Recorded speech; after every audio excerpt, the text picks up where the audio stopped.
Simon Freeman, the founder, publisher, owner of Like the Wind magazine, one of my favorite print publications, something that celebrates running culture across all different disciplines. Simon's also one of my favorite people to catch up with on the industry side of things. So, as has become the theme here, both Aaron and I's personal connections, who we catch up with on the phone regularly about all sorts of business stuff, become regular guests. So this is going to be the first of many appearances for you, Simon. I wanted to start with a post that you put on LinkedIn a couple of months ago that really resonated with me about the reality of going all in on your passion. Do you recall the post that I'm referencing here, Simon? Do you want to summarize it for the audience? The if you work in the space about which you're passionate, you'll end up not doing the thing about which you're passionate.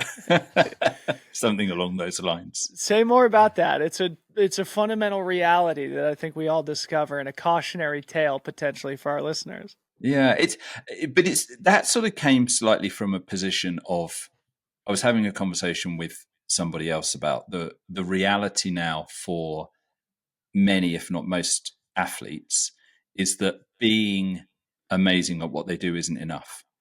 And actually they have to have another string to their bow. And in most cases, that becomes content creation or personal brand, in addition to being amazing. Like I use this as an example all the time. I'm a running fan, running nerd, road, track and trail. And I had the privilege of being in the Olympic Stadium in London in 2012 as a Londoner. I got a ticket. I was there for Super Saturday. And I'll say to people that profess to love track and field, do you remember who won the 10,000 meter final, the men's 10,000 meter final in the game at the London Games? Mo Farah. Mo Farah. Who came second? Galen Rupp. Who came seventh? I have no idea. Absolutely. We're not talking about somebody who was like a mediocre 10,000 meter runner. The person that came seventh in the 10,000 meter final at the London Olympic Games, by the way, I would have to look his name up, is an unbelievable athlete by dint of the fact that he was standing on the start line in that stadium. Yeah. And so it kind of, and by the way, Dylan, half the people I ask don't manage to come up with Galen Rupp.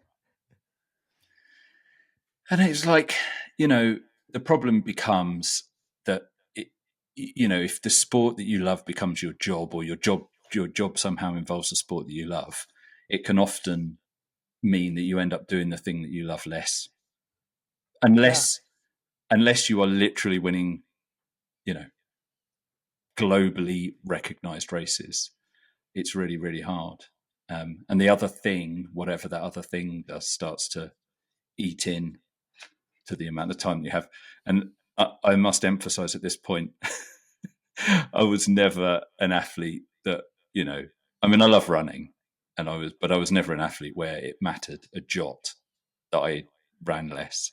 But this principle very much applies to our professional careers. Aaron, does it resonate with you? Like, as you go all in on Super Rider / Second Nature, obviously recording the podcast and doing the content piece is the fun part, but it becomes a small fraction of what you actually have to do, of what your job description is. And I think that's something that's underappreciated from people who are thinking about taking the leap.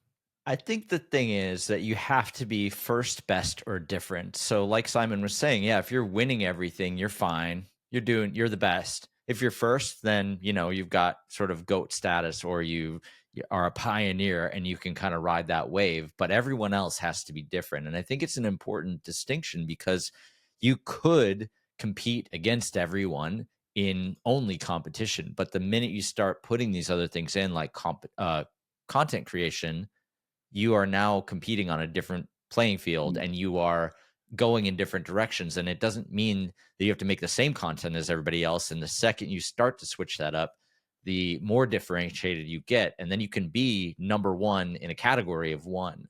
So I think you sort of have to go in that direction, unless you're going to be the first, the person who's winning everything, or at best second. It's the inevitability of people figuring out other ways to get there. And I was having this conversation with somebody the other day. I'm like, I'm sort of exploiting right now this window, because there are a lot of athletes that don't want to do the differentiated work. And that's why at 44, I'm signing pro contracts, because I'm willing to do the work to find a different way through to differentiate myself. And I think you're right, though, that by finding that differentiated thing, it's not as simple as just training and competing. You have to be putting effort into a lot of other things. I think we're missing the point here, guys. So I'm going to read Simon's post here. Then we can have a little convo and move on to the rest of our conversation here, because I think this is important. This is directly in line with second nature content, the entire philosophy of what we do, of exposing the truth of building businesses in the outdoor industry, right? So what Simon says in his LinkedIn post is completely unsolicited advice for people who have bought into the quote unquote do what you love dream and are thinking about going freelance or setting up a business. The thing that you love doing, writing, designing, singing, driving, cooking, will end up representing a tiny fraction of all the other tasks that you have to do in order to do that thing that you love. I suspect that if you want to actually do what you love, the best move is to find a role in a big company that needs you to do what you love. That way you'll probably spend most, although by no means all, of your time doing it, but with someone else looking over your shoulder and telling you how to do what you love to do.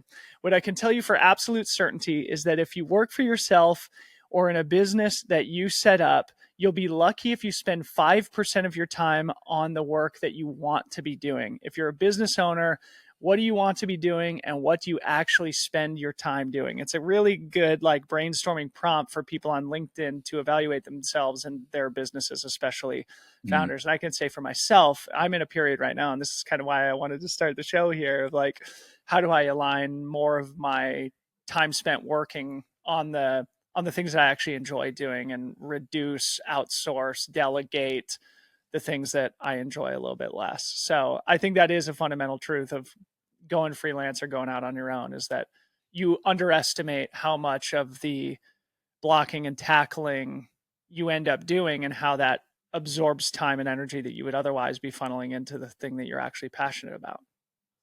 Yeah. And it's a really interesting, just hearing you read that back, as I could repost that today, because we've just, well, not just, in the last 2 issues, we've had a new editor who is brilliant. His name's Alex Roddy. He's a much better editor than I am because he actually knows what he's doing. And I am having to acknowledge that I should step aside. I should not be the editor of Like the Wind, which I always, that was why partly why we started it, was because I love this idea of storytelling. And now it turns out that actually I can bring more to the business doing marketing, business development, brand, working with brands. But I'm sort of letting go of the thing that actually, if I'm honest, when people say to me, so what do you do at Like the Wind? I'm like, oh, I'm the editor. I'm not the bloody editor at all. I'm rubbish at being an editor. I'm way too much of a people pleaser to be an editor. Alex is really good at it. So I'm probably going to end up going to almost zero in terms of doing the thing that we created the magazine for me to do. Yeah. Which is funny after 10 years now that I'm kind of finally accepting that that's not what I'm going to be doing at all. Wait, how did you get to this point? Because I think a lot of people really struggle with the idea of, I need to bring someone in to help do this thing. I need to find somebody that can do what I do, because I think a lot of people in the creator space and who are editors, who are creators, who are fill in the blank, no one can do what I do, and you figured it out. So what was the thing that got you to that point? Yeah, especially like delegating that core role like that as Yeah. a founder would be difficult to do. I mean, it takes a degree of self-awareness. So I don't know if we'll get into this, but part of the reason that Like the Wind exists is that 20 odd years ago, slightly more than 20 years ago, I had a blog, and I was really obsessed about writing about my running journey in this blog, which, my running journey started just before I turned 30, and I was like a pack-a-day smoker and super overweight and really unfit, and started running basically to just sort of try and I describe it as a life raft. I grabbed onto running as a way of changing my life, turning my life around. So I started this blog, and it was literally 23 years ago. And through that, I met a number of people for whom I could write. So I've written for editors. So I've always known what I didn't know, because I would write stuff and send it to them, and they would give me feedback. And I think, oh, that's amazing that they were able to give me that feedback in a way that made the story better, made my writing better. And I knew that I wasn't very good at doing that because that's a semi-technical role. It's a role you have to learn. You learn to be an editor. When my wife Julie and I launched a magazine, I just anointed myself editor. I just gave myself the job title because there was no one else. So it was like, well, I'll do the words, Julie does the design. We'll kind of figure out between us the rest of the stuff. So I've kind of always known. And then maybe, Aaron, to sort of, maybe this adds to that, to the answer to that question. 18 months ago, Julie and I went full time on Like the Wind. We had another business that we exited, and that has freed me up, or us up, to realize that actually Like the Wind has got massive potential that we weren't fulfilling because it was a side project. It was a hobby. It was a bit of fun. And now I'm like, okay, if we're actually going to allow this thing to become what it should be, we actually have to become a little bit more adult about how we approach it. And I can't just hang on to the role of editor because it stokes my ego. I have to find the right person to be the editor, which is probably not going to be me, which in fact isn't going to be me. So I have this sort of thing that I write down all the time, which is TTGS, time to get serious. I just write it all constantly. If I'm writing notes, I just scribble it in the bottom of the corner of the page, or I journal every day. I have a journal I write in every day, and pretty much every day I finish that, whatever I've written for that day, with TTGS, time to get serious. And part of that is thinking to myself, well, I'm not an editor. So you just have to, I just have to acknowledge where I think I can bring the most value to the business, and it's not being an editor. So did you decide to open the role for editor and then just start looking for people, or did you find the person who was supposed to be your editor and then you stepped aside? I'm mostly curious about this order because I think they're different. So I've known for a while, I've known for a couple of years that I should try and find somebody that's going to do a better job of the editing than I am, because I was spread too thin. I was trying to be involved in marketing. I was trying to be responsible for all of the brand partnerships that we have, think about the kind of strategic direction of the magazine, and also be the editor. So I've kind of known for a while. And then we had a bit of a pivotal moment. So 10 years, we did 40 issues. We're quarterly. So we did 40 issues on our 10th anniversary. And the first issue of our second decade, we decided that we were going to do a women's issue. And my wife obviously is the creative director. The sub-editor at the time was a lady called Imogen. So really who we needed to replace was me, to allow an all-female team to run the first ever women's issue of Like the Wind magazine. So we hired a lady called Amory Rowe, who is brilliant, to be the editor of that women's issue. Now, as it turns out, Amory was like, I was very happy to work on that, but I don't want to do any more. Like, I don't want to continue.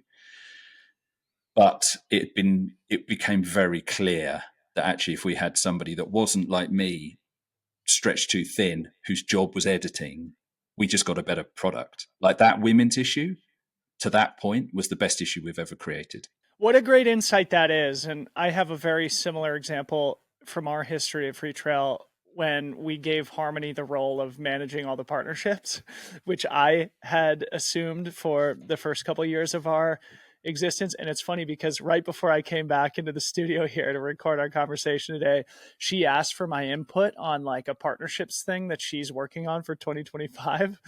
And it was clear that like my input was completely counterproductive to her workflow. She's like, hey, forget I even asked you this. I'm taking care of it. Shut up. Like, you focus on your thing.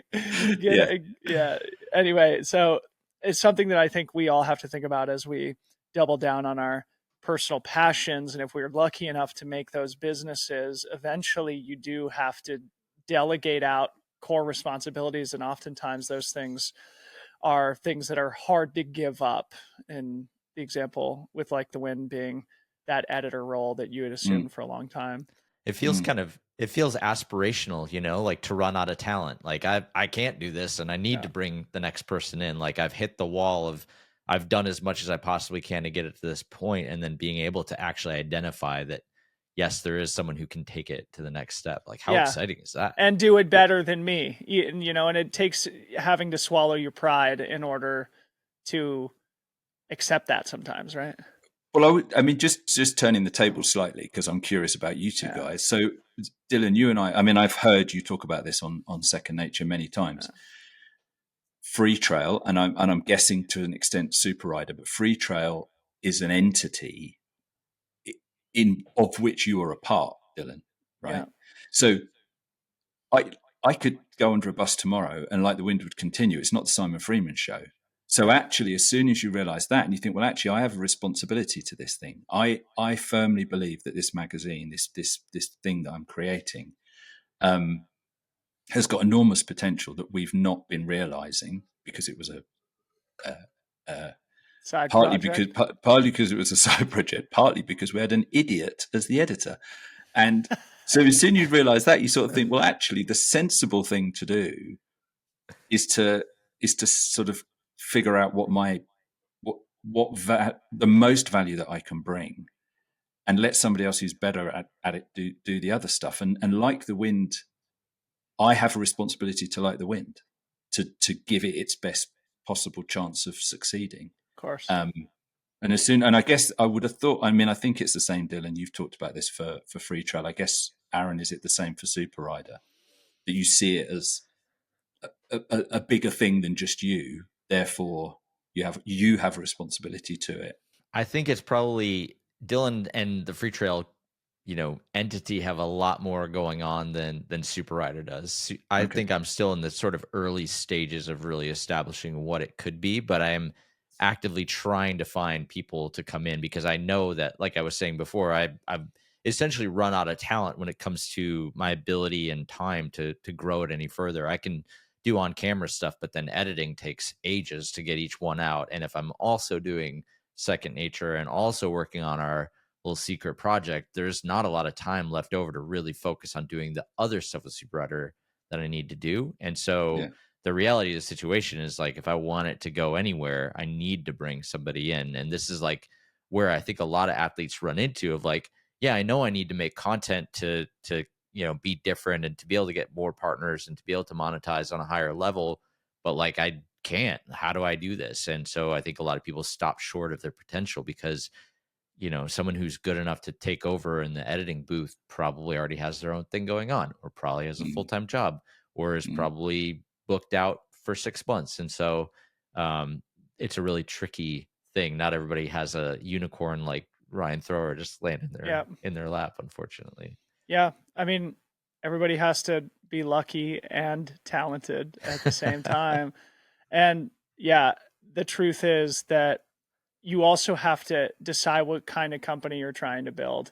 And it's not always a clear, obvious decision to make of when to bring people in, when to delegate core roles of your own responsibility in order to open up energy and focus for other important parts of the business that don't get as much attention as they need. So, anyway, fun way to start the conversation and an interesting contemplation for all of the founders in the audience. But Simon, just being cognizant of the fact that we haven't fully given you the proper introduction into who you are, what you do, maybe just like, I mean, one of the things that we were saying is like you were doing these print mag things before it was cool. And you talked about the early days of blogging. Aaron and I have had Mike Rogie on the pod from hmm the Mountain Gazette, and we've talked about the ascendant nature of a lot of these core niche outdoor publications. And you've been doing it since you had that insight before it was sort of a part of the zeitgeist in the outdoor ecosystem. So just say a few words about the history of like the Win magazine, like that founding insight, and what gave you the Mhm. confidence to go full time on it when you did? Okay, so uh, the confidence in all regards has very much come from my wife, from Julie. Um, she's she's a tour de force. She's an amazing woman, and I was very, very lucky to meet her, and even luckier that she agreed to marry me.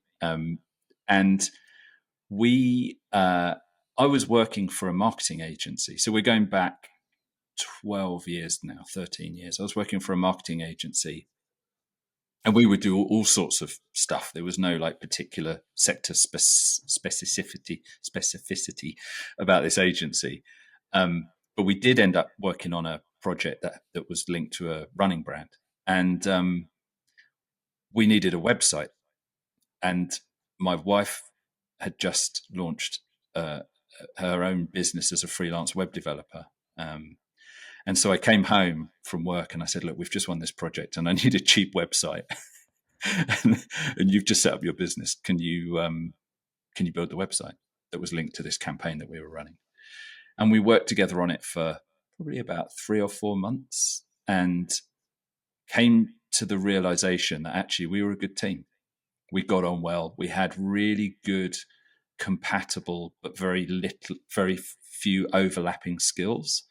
So the stuff that I would bring, Julie perhaps didn't have in abundance, and the stuff that she would bring, I certainly didn't have in abundance. So we just sort of figured that actually we'd worked really well on this project, and we just basically, Julie. I remember Julie saying to me, "Look, we're young, we don't have kids. If we're gonna launch a business, if we were ever to launch a business together, like now's the time. We can go at it now." And if it doesn't work out, no harm, no foul. We'll just get another, we'll just get a job, whatever. And I wasn't particularly happy at the place that I was working, so I went in on I think we had that conversation the Thursday, and I went in on the Monday and quit. And then I had 4 weeks notice period to work out. And then we got up in the morning on the first day of the rest of our lives, and Freestack, which was the marketing business that we were setting up together, was sort of born there and then. And then about a year later, we were in Chamonix. Actually, we were doing the Tour de Mont Blanc, the UTMB route, but over 3 days, staying in huts, and we were chatting about, I don't know, just stuff that we were passionate about. And I had been buying magazines. So I'd been buying the Surface Journal, and I'd been buying some climbing magazines, and there was some amazing cycling magazines still in existence. There's a magazine called Rouleur, which is an English road racing magazine, and I was buying that. I mean, I didn't even own a bicycle. I Yeah. was buying this magazine because I loved the format. I just thought they were beautiful things, and I loved the fact that you could spend 15 minutes reading a story and it was a complete thing. I loved the design. I loved the smell of them. And I remember saying to Julie, or we talked about the fact that in the running world, there wasn't a magazine that appealed to me. I mean, Yeah. I was well into my running career by that stage and running reasonably well. And I had a coach. So I wasn't buying any of the running magazines that was going to tell me how to run better or what shoes to buy. I had all that dialed in, and we just came to sort of, well, why doesn't this running magazine that we want exist? Why isn't there Yeah. the Surface Journal or the Rouleur of Running? Why doesn't it exist? And we were already working together. We already had our own business, and I just remember Julie saying to me, well, look, maybe we should create that magazine. And we laugh about this now, but she actually looked me in the eye and said, how hard can it be? Famous last words. Famous Yeah, last words. yeah, It's hard it funny though, turns out. because I bet Aaron would agree with this, but that's the founding insight of Free Trail too. Of like, Yeah, we make content that I wanted to hear and listen to myself, yeah. and same with Second Nature, like I'm very into listening and learning about business topics. There was nothing that was like core to the industry that I'm passionate about. Aaron, I'm Mm-hmm. sure that you feel similarly about both Super Rider and Second Nature. Yeah, yeah. What does that be the change that you want to see in the world? Yeah. I think that was Martin Luther King or something, Oh, or it might have been Gandhi. Gandhi. I think Gandhi. it's a Gandhi quote. I Yeah. don't think Okay. he wasn't talking in terms of like setting up a podcast, but same. Same, Well, okay. Well, that's really interesting. And yeah, obviously a founding moment that I'm sure you guys do look back and laugh at. But 10 years of doing the magazine, 40 plus issues at Mm. this point, and you have established a fantastic foundation for the business and now being full time on it. Anything that you want to share about like that moment too? I know you exited Freestack. If there's anything you want to say about that moment, and just like if there was anything that surprised you about like the win, aside from just sort of understanding that you were not putting it in a position where it could fulfill its potential if you weren't focusing on it full time. Yeah. I mean, I think one of you mentioned luck earlier, and I just think luck has got such it has everything to do with everything. I think that you need to put yourself in a position where when fortune comes along, you can take advantage of it. But um, when we launched Like the Wind 10 years of 2014, we would, I mean, people said, you must be mad. When you think about what was happening in the social media world in 2014, I mean, everything was just going absolutely bananas. And in fact, Freestack, the other business that we'd set up, became, after a few years, it became a platform that we built with a team of developers that allowed brands and content creators to connect. Like we used to describe it as online dating for brands and content creators in the run, cycle, and outdoor space. So Mm. we were making a living and building a business in that social media content creator space, while spending our evenings and weekends making a print magazine, which, you know, but it, so it truly was a passion project because we didn't assume there was no business case. There was no like, this is our projections for it was none of that. There was, we think that there are going to be some people out there who will want what we want, which is a long form coffee table style running magazine that explores the culture of running. It was just an absolute, like, swing for the fence, and in all honesty, if it hadn't worked, it wouldn't have mattered massively. We ploughed all of our savings into making the first issue, and then it just about paid for itself. Sometimes it didn't. There Hell were many, yeah. many issues where we'd be like, oh, have we got enough in the bank to pay the printer? No. Okay. We'll just sort of take a little bit out of our savings and pay the printer and think, oh God, I hope we can sell some copies now because it's getting a little bit, a little bit touch and go. But, it, it took on a life of its own really quickly, actually. I think as soon as we put the first issue out into the world, it suddenly became, I don't want to say an obligation because that makes it sound bad, but we suddenly felt as though That there we was a had market for it. You had a well, yeah, product. we had a responsibility Yeah. to the stories and to the readers to do another one.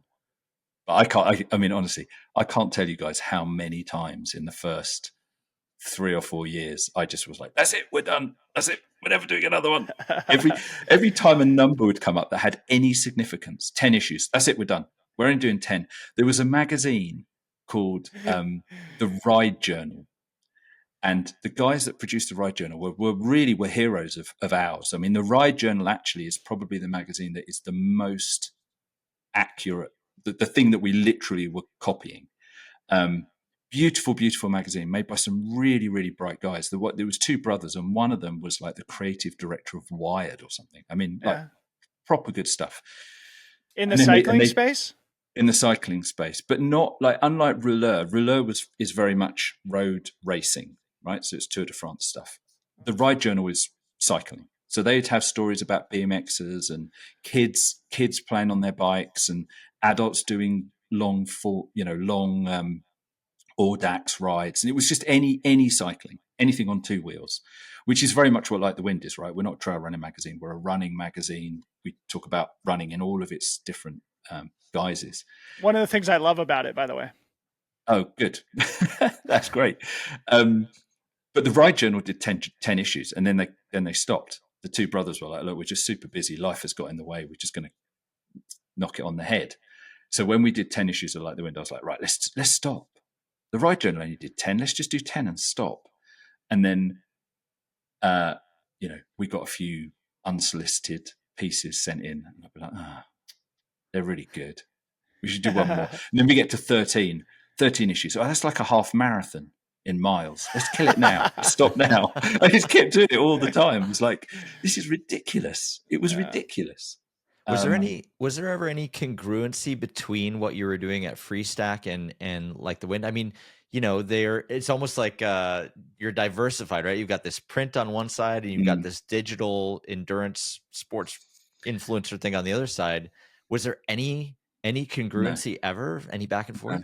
What about the entrepreneurial side there, Simon? Because like Freestack was your first time doing something that you owned and were putting your name on, more or less. And I'm sure some of the lessons from that bled over to your new venture or your side hustle venture.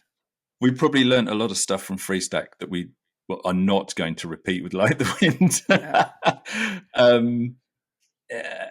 No, I mean, honestly, there was a real separation of church and state. Like Freestack was a business that had investors. We had staff. We had an office. It was a much bigger entity. There was a business plan. Julie and I went to an accelerator, hardest 12 weeks of my life. Wow. We had business mentors. Like it was a much more, it was a much bigger thing.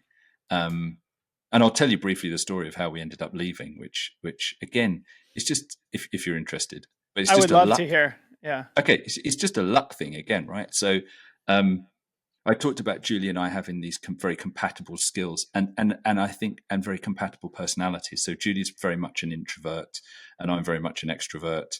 And so I love meeting people. And I met a guy who, on a group run one day, and he worked in a venture capital firm that specialized in the sort of endurance sports space. And we just got chatting and we exchanged contact details. And then he would sort of drop me a message once every 6 months. If he happened to be in London, he would drop me a note and we'd go for a coffee, but it was no real thing, there was no firm business relationship. It was just two people that knew each other, but he'd call me up every so often. And as the world was emerging out of the pandemic, so this is probably beginning of 2022, he rang me up and he said, are you looking to raise more money at Freestack? And like many businesses, we had, we'd sort of taken a couple of body blows and we were still going, but it was sort of a challenging time. I was pleased that we were still going and we'd done a lot to not shutter the business entirely. But we definitely weren't looking at taking investment. Apart from anything else, we'd have been taking the money at a much lower valuation at that point than we took the rounds of investment before the pandemic. So it was like, no, not interested in taking any investment. And he paused and then he went, do you want to sell it? I just remember thinking, I just thought this guy's off his rocker. Yeah. And I said, I don't know, what do you mean? And he said, well, there's a lot of businesses now that are interested in the tech, specifically the kind of tech that you've built. Because we built it with a team of developers. Because it was actually like a platform. It wasn't a service or an agency. Yeah. No, exactly. It was very specifically something that we'd had built for a singular use case, and we'd paid for it in its entirety, and so we owned it outright, the technology, and he said, yeah, there's companies that are looking to buy tech, and this is another thing that we could get into, but like a lot of PR agencies now are trying to figure out how to operate in that content creator influencer space, because it's adjacent to what they've done traditionally, which is place stories in publications, but there's a lot less publications now. So they're like, well, what else can we do to sort of fulfill our clients' briefs? So he said, I know an agency that would love to talk to you. And Wow. yeah, luck, pure luck, right? And now you're firing yourself as the editor of Like the Wind. No, No, yeah. that's really cool, man. And yeah, I mean, obviously, Aaron and I talk very transparently about the ups and downs of business, and yeah, I appreciate you sort of acknowledging that you guys were going through hard stuff too, and this feels Oh, like a yeah, look, let's get real. Let's get real, right? yeah, I mean, I'm going to share some stuff with you that I don't talk about very often at the Accelerator Academy. The day we started, so we'd got onto this thing. There was hundreds of applicants. They picked like 10 companies. We got onto it. The day we started, Julie had a miscarriage. The day we started, and that was the beginning of a journey. Which we don't have kids. We weren't able to have kids. It was an absolute nightmare. Like. yeah, Just real talk, like horrendous. We were trying to keep a business going, keep staff happy, worry about investors, go through the whole, if anyone's been through the sort of, fertility journey, it's awful. yeah. Just terrible. Like really, I remember some very, very, very dark moments where I just thought, what the fuck is this all about? Like what on earth are we doing this for? This is like crazy. Yeah. No, I don't think very few business owners get rich fast. So, we were paying for all this fertility treatment. We didn't have any money. It was just hard, really hard. And you take it. I mean, I take everything so personally. Me too. So yeah, so you'd be bobbling along with a client, and then suddenly they'd send you an email. Oh, we've changed our mind, and I'd sink into this massive depression. Me too. And what have we done wrong? And I'd be like some jilted lover, why, what have we done? Yeah. I mean, it's really hard. Yeah. But then at the It's like same if time, somebody cancels their subscription to Like the Wind or to Free Trail, it's like no, it's like a knife in the heart. Yeah. worse than that, they Yeah. unsubscribe from our email newsletter. Oh I get yeah. upset. I can't even look at that. I can't even look at that. I check it every week. What'd you learn about, the taking outside financing and funding? I don't know if you have investors with Like the Wind, but No, clearly it's no. okay. So it's a smaller self-owned family business, similar to Free Trail, similar to Super Rider. What'd you learn from, taking outside investment and the trade-offs inherent in that? Well, the end result, which is us exiting the business, would not have happened had we not taken the investment, because we wouldn't have been able to build the software. And the software really was what the new owner bought. Yeah. The company went with it, but the company in itself, if the software hadn't existed, the company in itself would not have had that much value, because an agency without a tool is just the sum total of the people in it. So as soon as you say, I want to sell you my business, well, what am I selling you? I'm selling you me, and I don't want to work for you. It's the whole reason I set up a business in the first place. So without the investment, we wouldn't have been able to build the tech. Without the tech, we wouldn't have been able to exit. Raising money is really hard. I think it's probably a lot harder now than when we did it. I think the market has shifted now. From what I see, we're not raising money. We won't for Like the Wind, but I read a lot of stuff in that space, and I think that certainly in the sort of the angel investor space has become a lot harder to close rounds of investment. And the thing that probably surprised me but shouldn't have surprised me is the emotional toll that it took on me, because I'm not going to talk about specific numbers. Yeah. But some people put in a lot of money. Like in my world, they put in a wild amount of money. And then we would go and have meetings with them. And I would just be like, I'd literally be fighting back the tears, because I'd be saying, we've had a rough couple of months, we've lost a couple of clients, or blah blah blah, whatever. And I'd be fighting back the tears, because I'd felt like I'd let them down. Yeah. And they'd be sort of sat there going, it's fine. Like one of our investors, amazing guy called Nick, amazing guy.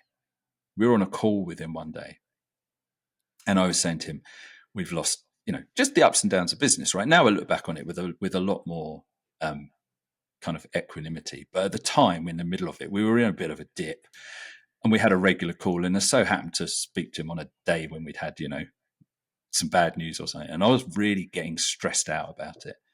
And I said to him, look, the problem is if we don't do this, then X, Y, and Z, and then that, and then the valuation that we're trying to achieve for us and for our investors won't happen.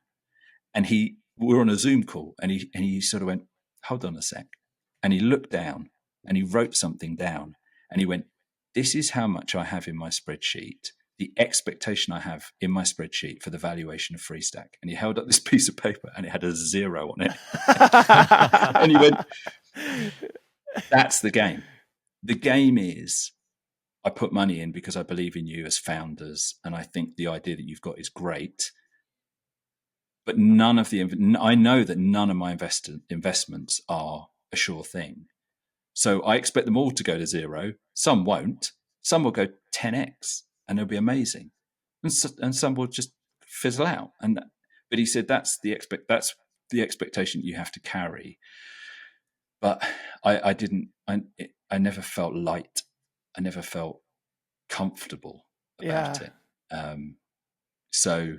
What a great story. Lucy, did you have something that seemed like you wanted to jump in there? Yeah, well, Simon, I mean, the question that I have is, we hear so often about founders raising money and founders exiting, but just like everything else in the business, most people don't know what they're doing when they're doing it. And so the question I really want to ask is like, what were the resources that you turned to when it was like, oh, we need to raise money? How do I do this? I mean, sure, you can call people up that you know and ask them for, but how do you even know how to structure angel investment? How do you know how to do an exit? Like, where did that knowledge base come from, and where did you turn to get those resources? I mean, we landed on our feet with this accelerator. Like as I mentioned, we had 12 weeks. It was the hardest 12 weeks of my life. It was ridiculous because we were running the business. The business had been going for 2.5 years, I guess, by that point. So we were working whilst also presenting this new idea that we had to build this platform and what we would be using the money for and all this. So you were going from like being an agency to being a sort of technology provider. Yeah. And what it boiled down to was we were going to clients, endurance sports brands, in the run, cycle, and outdoor space, and we were saying, look, we would love to solve your problem in terms of marketing. And they would say, okay, well, we're trying to achieve X, Y, and Z. We'd go back with a proposal. And what became apparent was that then, and we're probably talking 2016, every single conversation we had some element of, we should be working with YouTubers. We need to be working with content creators. We're looking to be working with influencers. And so the problem becomes, well, A, how do you find them? And B, once you've found them and you've engaged with them, how do you measure what they're doing? And what we were doing, which is my understanding of what 90% of agencies were doing at the time, was just paying people to sit there on their phones, trying to check on what, Bob had done that week on his Instagram feed, which as soon as a brand says to you, well, look, we'd like to seed 90 content creators, you're like, oh my God. How do you keep on top of 90 Instagram feeds, 90 Twitter feeds, 90 YouTube? It's a nightmare. I mean, it's a full. So that was the insight. Build the technology. So that was the insight. Yeah, that was the problem. And then Julie said, well, why don't we build a platform? She had some experience of having worked in the tech space before. She said, we could build a platform that allows us to, the content creators sign up and register, and then you can use the APIs from the social media networks to gather the content. And then at the press of a button, you can produce a report. And then it was a very small step then to say, and actually, if we put a user interface on this, then the brands can actually sign up as well, and they can just do it all themselves. That was the sort of the idea. Where else besides the accelerator for people who don't have access to that? Is there anywhere you'd point people? I mean, I think that everything that we learned at the accelerator is available online. You can just look it up. It's all very freely available. You can literally download a business plan template and fill it in. That is what the accelerator did. Was it put us under massive pressure to do it? So you couldn't make the excuse of, you couldn't turn up the second week. They'd say, well, let's see your homework. And if you said, yeah, we were really busy running the business, they'd be like, cool, there's the door. You can leave. We have companies queuing up to do this program. So get out. So the difference was that at the end of 12 weeks, we had a really well-honed, finished business plan that we had practiced. Like our mentor at the Accelerator Academy was like, okay, so you're front-facing, Simon, because you've got a big mouth, and Judy, you're back a house because you're clever. And so you're going to do all the tech and all the ops, and Simon's got the big mouth, so he's going to do sales and pitching. So I had to do things like, they would say, okay, so they'd literally come into this room, and in front of a panel of like 4 people, they go, right, you have 45 seconds, go. You Wow. go, okay, so what we're doing is we're building a platform that, and it was like really high pressure, but it meant that at the point at which we finished the 12-week program, it was done. And I think that's probably, but none of it was stuff that you couldn't find online, or it's not that's not it. It's the pressure cooker of, you've got to get it done. You can't not bother, because we all know what it's like, right? You're supposed to be writing the 5-year plan for your business, to sit down with your other half, partner, wife, business partner, whatever. And then you go, I'll do it tomorrow. I'm really busy. I've got a lot of stuff that I need to do today. I've had that email in my inbox that I've got to answer. That's a trap you fall into. And then suddenly a year's passed and you haven't written your 5-year plan. You're 20% into your 5 years and you haven't even written the plan. That's not really answering your question. I think for us, it's luck again. So we had, through personal connections, honestly, we found some people that were interested in putting some money into the business. And then I got an email from a guy. So I was an avid Twitterer. Because I had the blog, I used to write on the blog literally every day. I would write a blog post every single day. And then I would post about it on Twitter, because that was how you got your blog posts out, was that you'd go, I've written another thing. And I'd post it on Twitter. And I started not only recording or writing about my running journey, but I also then started writing about the fact that my wife and I were launching this business and blah, blah, blah, blah, blah.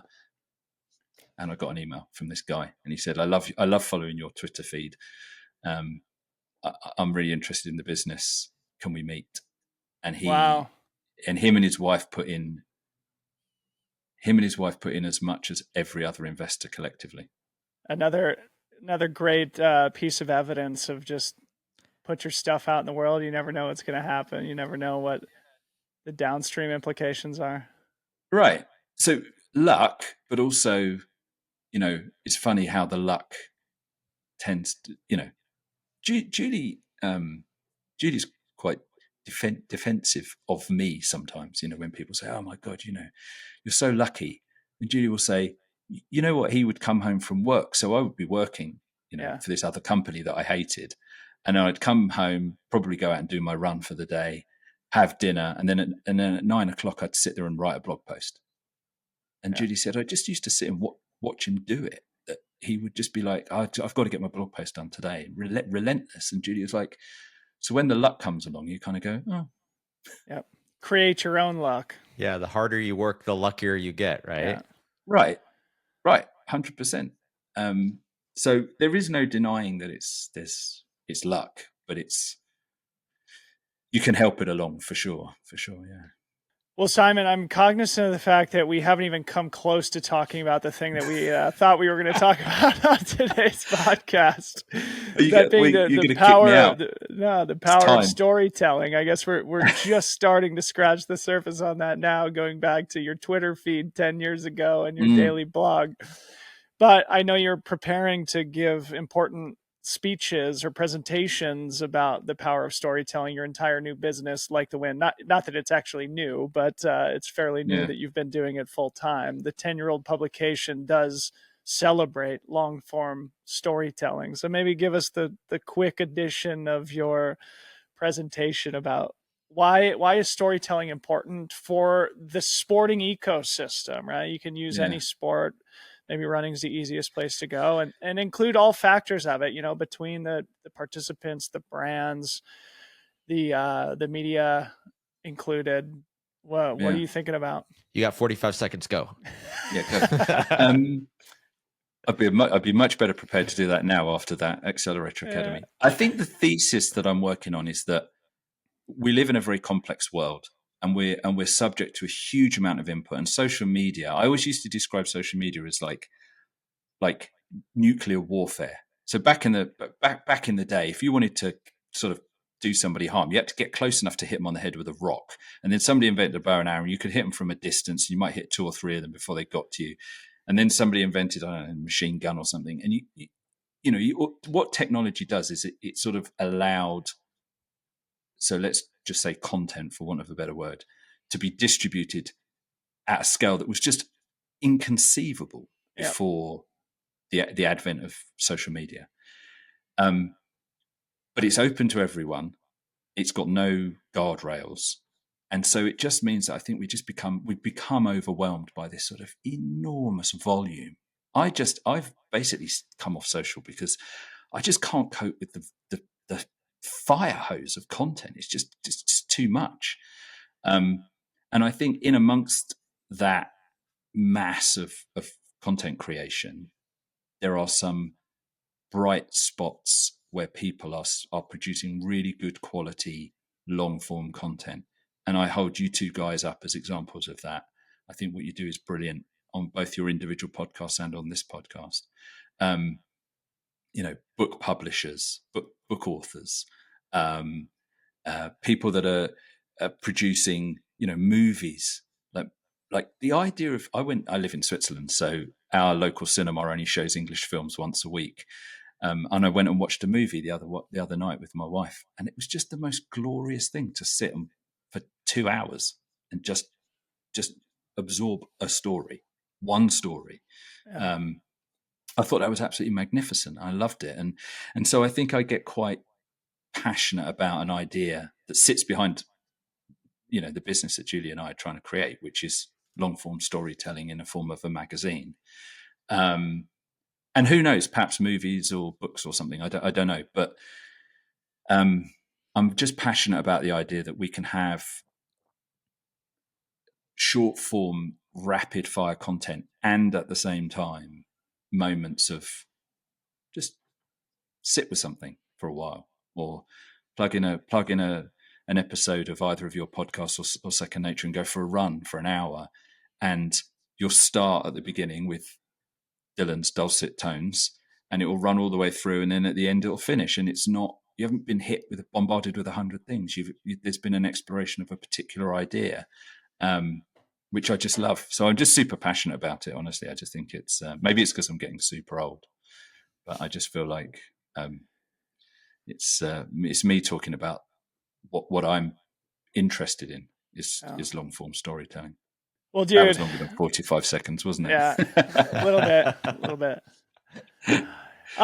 Dude, there's so much more I want to go into with you. We should do a round 2 because, like, as a subscriber of Like the Wind magazine, I want to learn a little bit more about the operation and stuff, and just the way that you work with brands. You and I actually had a phone conversation last week, and we were talking about 2025 partnerships for our respective businesses, and you gave me some good advice about how you guys do things at Like the Wind. So maybe we save that for the next one. But maybe before we get to BPC, any sort of closing comments about, I know you're going to be at TRE, but so people who are listening who might be there that might have an opportunity to connect with you, or other ways to connect with Simon Freeman in person or digitally?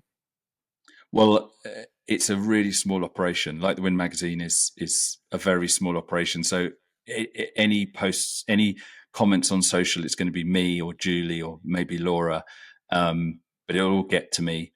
any email address that you see in the magazine or on the website, it will come to me. We've got some. I'm really enjoying our emails. Like we send 2 fortnightly emails. So one is called Like the Wind Notes, and we feature stuff that we've seen or read or watched or listened to or enjoyed about running. That we just list probably 5 or 6 different things every other week, and then in the intervening weeks, we're producing an email called LTWLR, which is obviously long run / long read, which is a single piece of content, a single story, normally about 900 words in an email for free, often linked to something that's been in the magazine. So I'm really enjoying those. People can sign up to those through the website. But yeah, TRE is going to be exciting. And we actually have there's copies of the magazine on the Cieli stand for anyone that wants to come and grab one for free. Oh, yeah. While stocks last. I don't know how many people go to TRE. They might run out. But I'm still on the fence as to whether I'm going to go, Simon. No, should I come just to hang out? No, don't come to hang out. Come because there's a whole load of these people that are desperate for you to. Have you not been on the Slack channel? Everyone's like, Debo, come, please. Yeah, we need you there. We gotta go. How difficult is it? I mean, it's a flight, I guess, from San Francisco. No, it's not hard. It's not hard, but I'm in the phase where it would be nice to have a little bit of a rest before the end of the year. But anyway, we can talk about that. Selfishly, I want you to be there. My advice to you as my friend is only come if you think that you're going to gain more value than it's going to cost you. Yeah. Right now, I don't have any specific reason to be there aside from fear of missing out. I don't know if I want to FOMO a trip to Austin, but I could very well. We should hold out until they invite us to do a Second Nature podcast recording on site. Exactly. We're holding out. You could be holding out for a long time. I mean, I've been asking those guys, can we do something with Like the Wind for years? Really? Well, either way, let's stay in touch, and I'm sure we'll catch up sometime soon. Should we close with BPC, guys? Let's do it. All right, Simon, you get us started. You're our guest here today. Well, mine's a bit cheesy, but my BPC is Super Rider and Free Trail, because I don't think either of you guys are very good at promoting your own product. And I just want to say, I think both of you are doing an absolutely brilliant job. I mean, Super Rider, Super Rider is like when I said I used to buy cycling magazines. I don't understand what you're talking about, Aaron. Like 90% of it, I'm like, oh, okay, interesting. But the delivery is excellent. I think you do a brilliant job, Dylan. Obviously, what you do is much more in my wheelhouse, and I understand it much better. But nevertheless, even if I wasn't somebody that really cared about the trail running space, I would still really appreciate what you do and the way that you do it. I mean, I did see you when you emerged from the darkened room in Chamonix at the end of UTMB, and you were like ready to blinking into the daylight. It was actually the middle of the night. I know how hard you work on it, and it comes across. So my BPC on both fronts is Super Rider and Free Trail. I think both of you guys do a brilliant job, and you should be really proud of the fact that you're putting out such great quality long form content. Thank you, buddy. Thank you. Yeah, it means a lot. Now, everybody else who contributes a BPC is now second or below after Simon Freeman comes and gasses us up. We definitely need it. Lutzi, you go next. I was saying to Dylan the other day that I need to go to some of these events with him, because he gets to hear from people in person how much they like Second Nature or whatever else we're working on. And I'm just like alone in this room, just editing away and out riding my bike in the middle of nowhere with no one. And it would be nice to get some of that in person at some point next year, maybe. Okay. My BPC, Dylan, you're going to love this one. Actually, Rafa put out a film called On the Up, and it's about the women who competed in Leadville this year, the cross country mountain bike race. They had their own start, which is really important. This is happening across a bunch of sports right now, but definitely in gravel and cross country mountain biking, this is becoming a more common thing. And they followed a lot of the run up to the event as well as the event itself. But it's like a film. It's a documentary level effort that Rafa put into it. And like Simon was saying, that long form content, just when it's done right, it's just so good. And nice to see. I know Rafa as a business has been kind of struggling, but nice to see that they're still capable of putting out just some absolute banger content. Well, that's where they started, right? So maybe that's the key to the future, is to return to the roots of like real long form storytelling, borrowing a page from Simon Freeman's book, because that is how you really connect with the present and future generations of the sport. I know that's how I fell in love with sports growing up, was long form content, and it's certainly something is missing when you're scrolling through your Instagram feed. Like, it doesn't connect with you in the same way. So Simon, did Roller Magazine have a partnership with Rafa, or was it it was something? it was founded by the founder of Rafa. He There you was, go. yeah, he was part of the original crew. Yeah. I wonder.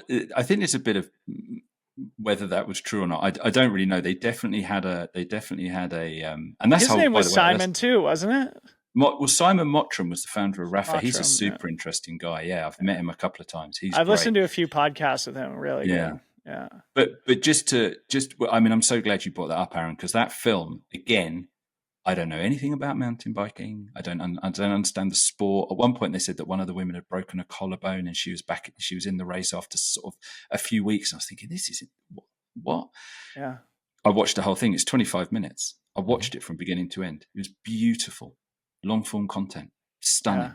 Mine's a little bit different here this week. It's typically something that we would use as more of a segment, but because this is the only time to squeeze it in here, I just think this is interesting as a observer of the ecosystems and the brands. Did you guys see that Viore? Do you know that brand? Yeah. Mm. Yeah. Southern California based brand, sort of the men's version of Lululemon. Last week it was announced they raised $825 million at a $5.5 billion valuation. So this is one of those things that we would typically talk about as a news subject, and Aaron and I would bat back and forth a little bit. So you guys feel free to provide your perspective on it. But what I think is interesting is that I have known some people who are much more informed about the apparel business than I am. And in 2021, I think it was, where they raised at a $4 billion valuation at the frothiest high point of the market. And everybody was like, they're never going to achieve that valuation, more or less, because of the euphoria that was present in the VC ecosystem at the time. And this seems to be, and they raised that 400 million from SoftBank, the Vision Fund, which was famous for just like shoveling money Throwing money. into anything at the time. Yeah. If you managed to get in a taxi with that guy, he'd write you a check at the end of whatever ride for $1 billion.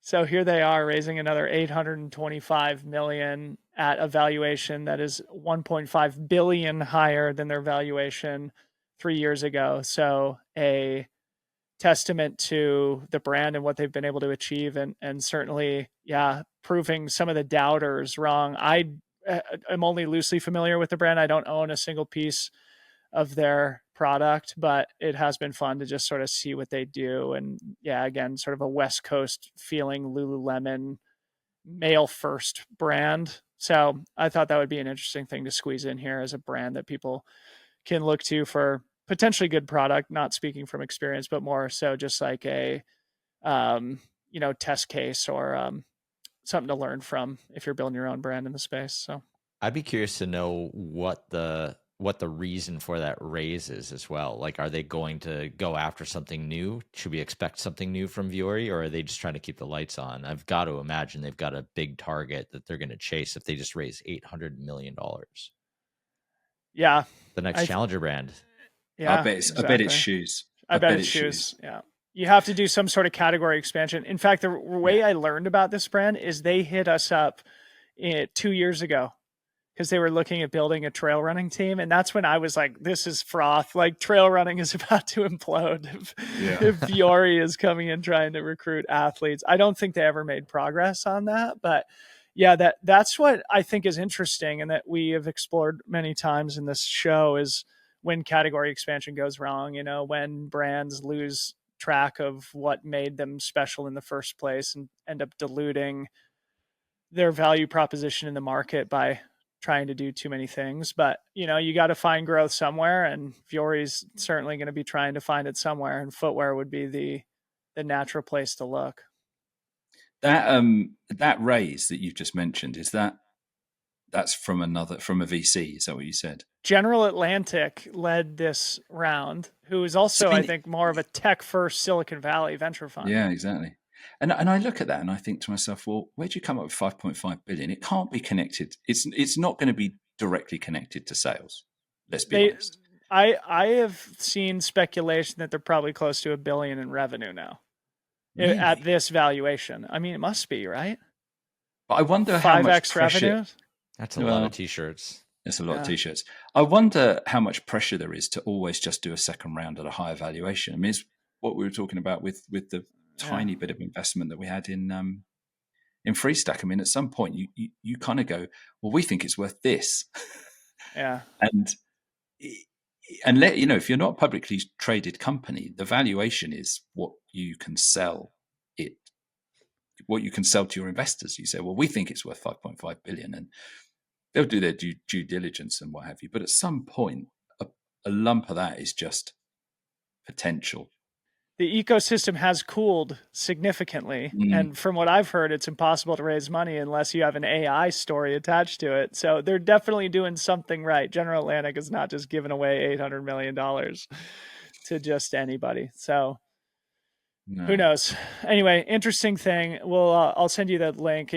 I read about it in Fit Insider. I'm sure they got press in other places too. Lucy, I'll send you that link for the show notes for our audience. Well, Simon, dude, I feel like we barely scratched the surface. So you're going to end up becoming part of our rotation, our Rolodex of people to bring back on the show. And there's so much more I want to learn about as it relates specifically to Like to Win. But it was good to get a little bit more of the backstory from Freestack and stuff. So thanks for coming on the show.